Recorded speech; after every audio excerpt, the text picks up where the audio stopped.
Magandang araw sa ating lahat dyan mga kabayan. Mapagpalang araw po sa lahat ng lahat dyan. And also maraming salamat no sa inyong patuloy na suporta sa ating munting channel sa Bitoy Daily Mix Vlog.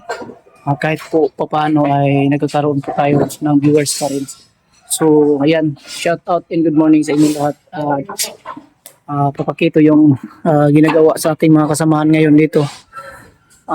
Kasi kanya-kanya po silang pwesto, baga, no? May iba dito, pinahakot ko ng kabilya galing doon sa taas at so yan lang muna. Mag-intro po muna tayo para makapagpatuloy tayo mga kababayan mga tayo. Once again, good morning and God bless no, sa inyo lahat.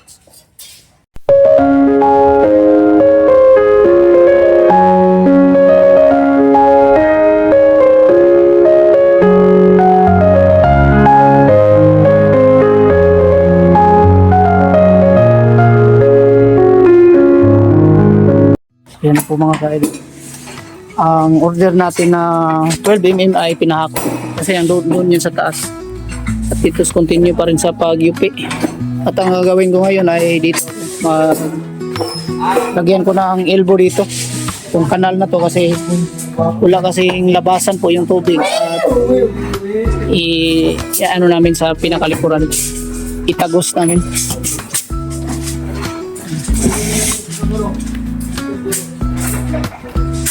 Kapag nag-overtime sila dito kagabi ito, pakita natin po yung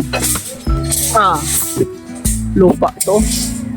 Hindi natapos sa pagpatag kasi nagugutom na po yung operator. Yan o. Mataas yan dito. Kailangan yung ipantay mamaya dito. At doon ko itagos yung labasan ng tubig, yung drainage doon sa pinakailalim ng biga. Yun sa ilalim mo, makikita nyo dyan. For temporary lang muna kasi habang tinatabaho pa namin dito na part saka dito ang mangyayari kasi dyan kasi umapaw yung tubig dyan, walang labasan na maayos, no? Kaya linagyan namin ng temporary. Tagawa na lang yan ng paraan pag mag-repair na po dito sa building na to kasi balak ng boss namin na i-repair to. Depende na lang sa kanya yan kung anong plano niya. Pero sa amin kasi temporary muna na lalagyan ng labasan ng tubig dyan. Yan ang gagawin ko mamaya. Tutulungan ko yung mga kasama natin dito. Patuloy pa sila sa paghakot ng mga kabilya. Ayan dito. Bali ano to, 150 na piraso na 16 mm at saka 12 mm natin is 150 din dito.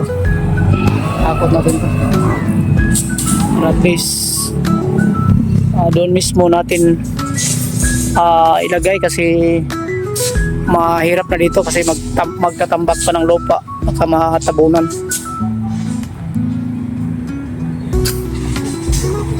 Dito at ang tamburong namin dito ay naikabit na rin pero may mga butas, tatakpan na lang natin ng simento yun, no? Tatakpan na lang natin yan ng simento dyan paikot. Sige.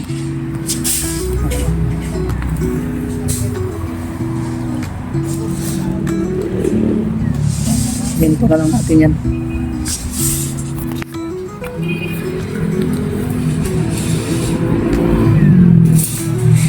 Malalim kasi yung ano dito, you know? Sobrang napakalalim.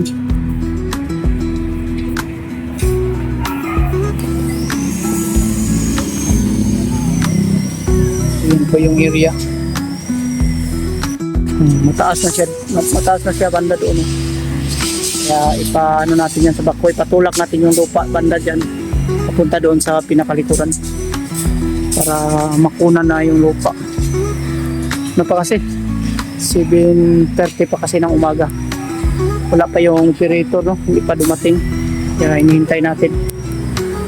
Pati na rin yung deep well, makikita natin yung ganap dito sa deep well na pinahukay ni Boss Arman Solano. Ayan. So ito po yung kanilang ginagawa.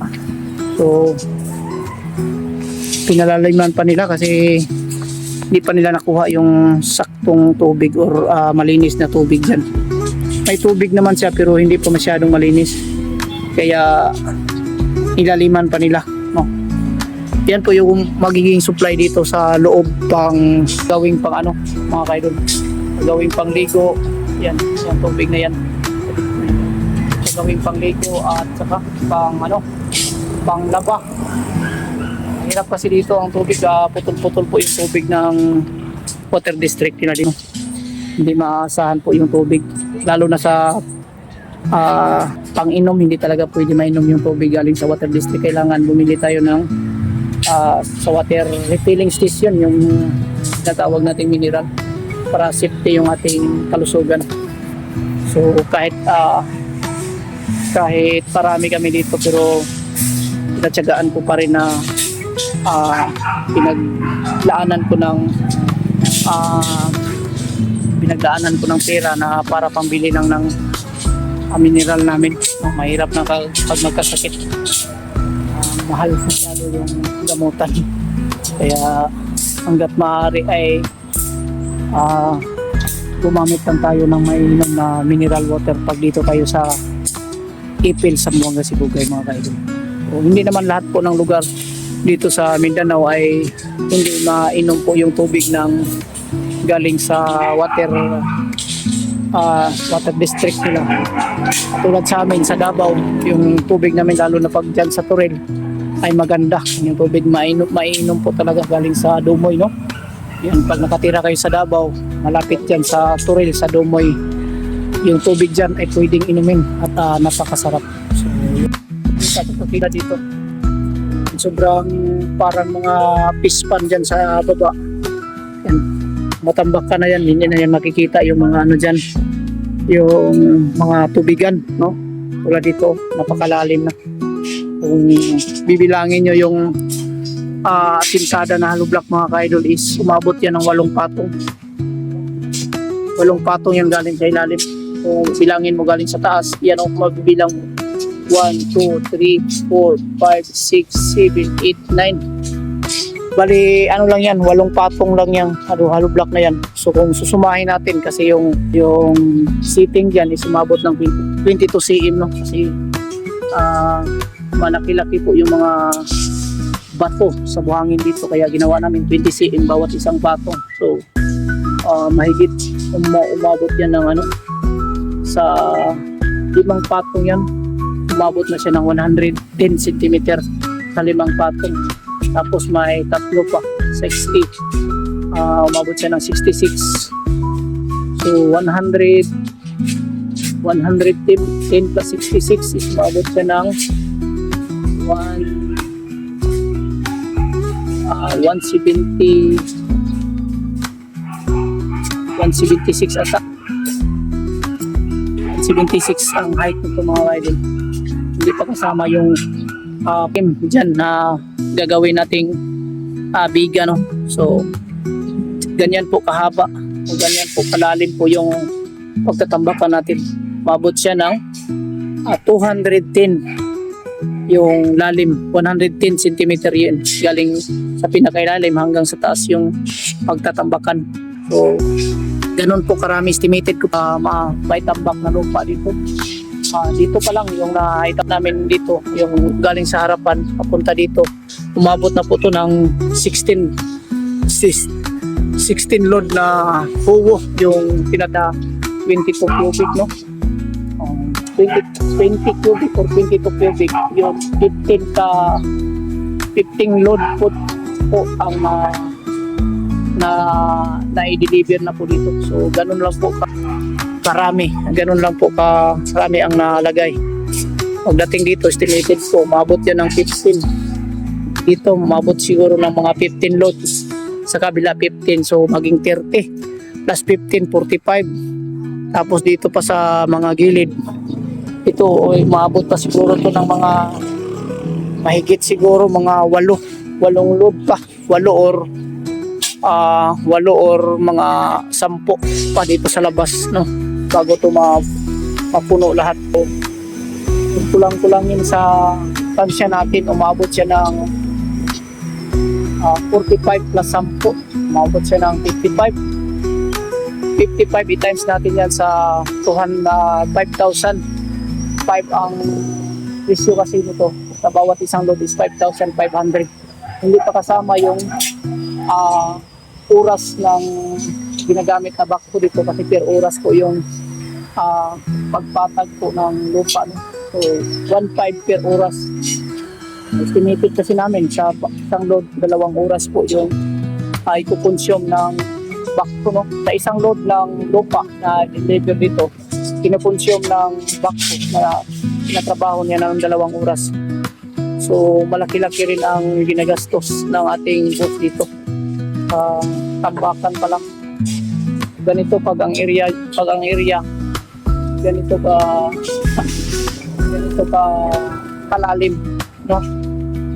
Pero para sa akin mas maganda to kasi nakaangat to siya, mismong karsada nakaangat siya ng 40 cm ang papunta dito. So wala na pong problema kung sakali may mga counting tubig, pero sa tingin ko hindi naman siguro papasok yung tubig kasi mas marami pang area dito na mas malalim. Tulad dyan, doon sa baba mas malalim. Dito nakaangat na to dito tulad ng ginagawa na pinagtambakan. So yan po ang nangyayari. Mas maganda kapag nakaangat po yung building na pinapagawa nyo galing po sa daan.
Parang patay na po. Tingnan natin mga idol yung ginagawa kong ilbo. Kung papakita natin. Dugtong yun.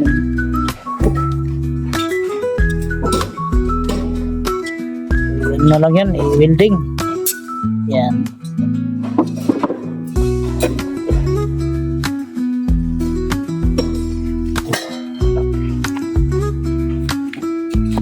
Automatic na.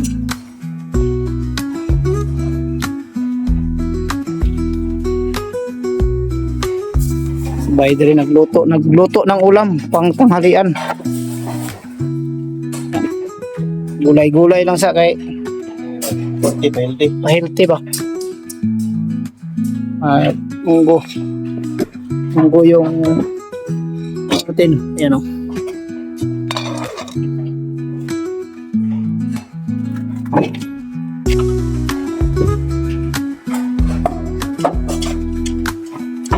Mga kaidol, mag-update tayo sa hapon no?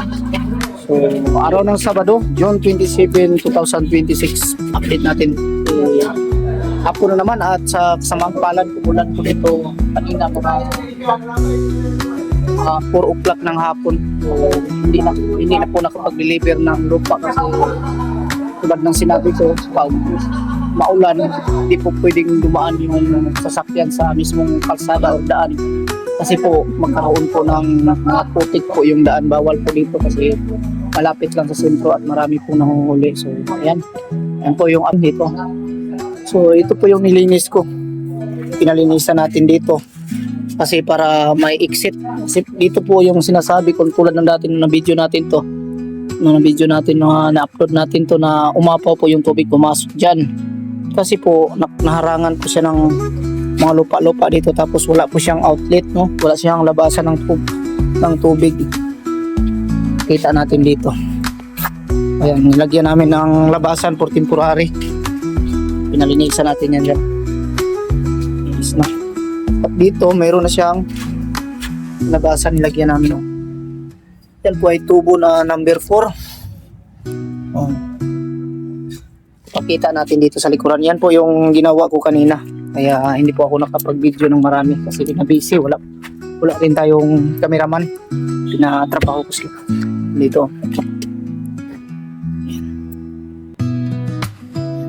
Number 4 na tubo po yung nilagay namin, papunta doon tago sa likuran for temporary lang, para pagdating ng araw kung sakali pa-repair tong building na to, yung second floor na to mga ka-idol, ay gagawaan natin ng paraan kung saan natin idaan po yung tubig dito kasi bawal po dyan sa likuran. Hindi naman po lote ng boss namin, no? Okay lang sana kung nagkasundo or nagkausap sila ng may-ari dyan sa kabila na pwede dumaan dyan, walang pong problema. Pero kadalasan kasi bawal talaga kasi kung pagdating ng araw, kung magtayo rin ng building dyan sa kabila, paano na yung tubo, walang labasan, di maging kundim na yan. So ganun po, no? At ang latest update natin kasi naabutan po kanina ng malakas na ulan kaninang alas 4 ng hapon po. Yan po, isang basa po yung lupa ito, makikita nyo talagang maputik, you know. Itong lupa na to pag medyo naulanan o nabasa ay nagkaroon po siya ng putik, no? Ayan. So konti na lang sana siguro, sa tingin ko dito umabot na lang siguro ng mga 12 na load, dosing load na lang siguro dito, mapuno na tong area na to. Okay lang sana kung walang ulan, mas madali ito, pero kung palaging umuulan hindi talaga sila makapagtambak dito kasi hindi makapasok dyan po yung sasakyan dyan lang. Oh, yung last nilang deliver, naabutan sila ng ulan hanggang dyan lang kasi yung gulong ng sasakyan nila ay hindi na maka-atras kasi ang tawag dyan na sa Bisaya pa, nalubong na gitsiyag pa dyan po siya. Nangyari hanggang dyan na lang, tapos yung driver ng bako ayaw din niya magtrabaho kasi dumikit yung putik sa kanyang bucket, no? Sa bucket ng bako, kaya bukas na lang daw kung mainit po yung panahon, pagdating ng hapon siguro mga 1 or 2 o'clock, diyan na lang po niya papatagin po yung lupa na diniliver para pagka Lunes po makapasok na po ulit kung walang ulan dito. Makapasok na po dito sa area kung walang ulan. Yan po yung hinihintay namin, oh. Mapuno na sana para makapag-umpisa na kami dito sa paglagay ng biga para sa floor level po ng building na to. So ganun po, kami po dito ay naging nahihirapan sa pag-adjust kasi alam ng mga pamilya namin na bawat Sabado o Linggo makapadala kami ng pera doon sa mga pamilya namin, bawat pamilya namin, suporta para na rin sa pangangailangan sa aming mga anak, no? Sa araw-araw na kanilang ginagasto, lalo na po sa pag-aaral ng mga anak. Tapos ngayon nadili yung trabaho, kawawa yung pamilya namin, no? So sana po mga by next week mapuno na po ito pagbuhos dito. Kasi kung hindi, talagang doble yung problema kasi yung pang bigas dito, lagi na lang kaming kumakain. Alam nga namang hindi kami kumakain, tapos yung kinukuha nating pangbili ng bigas galing din yan dito sa namin, sa trabaho namin. So paano na kami, wala kami tawag nito, wala kami nagawa, wala kami tawag dito ng mga kababayan, yung achievement na natapos kumbaga. So yan lang. Sa susunod ng mga araw ay abang-abang na kayo mga ka-idol sa mga latest update dito sa aming project. Kasi kung matapos na itong dito sa pag-alagay ng biga sa floor level ay mas mapadali na po yung trabaho natin paakyat. Ito lang yung pinaka hassle para sa amin, yung pagtatambak dito, kasi hindi naman po pwede pag umuulan ay mag-deliver pa dito ng lupa, kaya dili-dili po yung trabaho.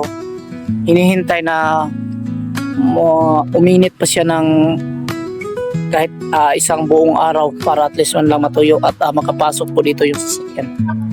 So yan lang po mga update natin sa araw, at tayo po ay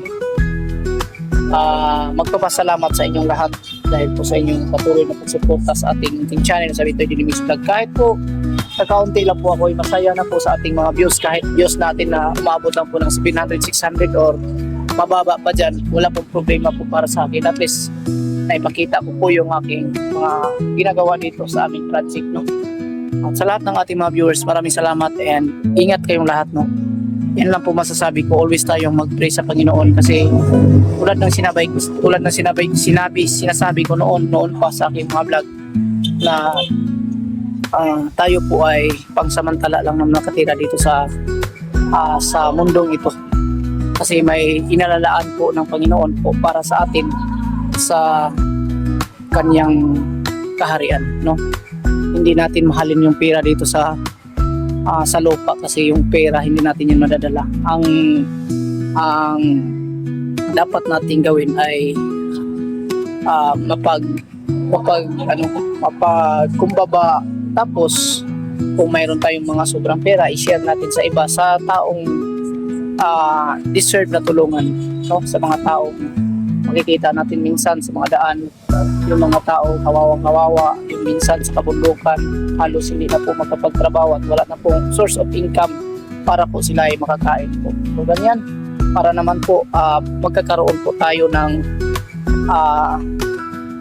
kumbaga may halaga po yung buhay natin para sa iba, o kumbaga ang Panginoon po ay natutuwa sa ating mga ginagawa. So yan lang mga kababayan, and God bless sa inyong lahat, at amping mo kanunay mga Bisaya, sa mga Tagalog, ingat kayong lahat, and yan lang po. Thank you so much sa patuloy niyong suporta. God bless us all and bye bye.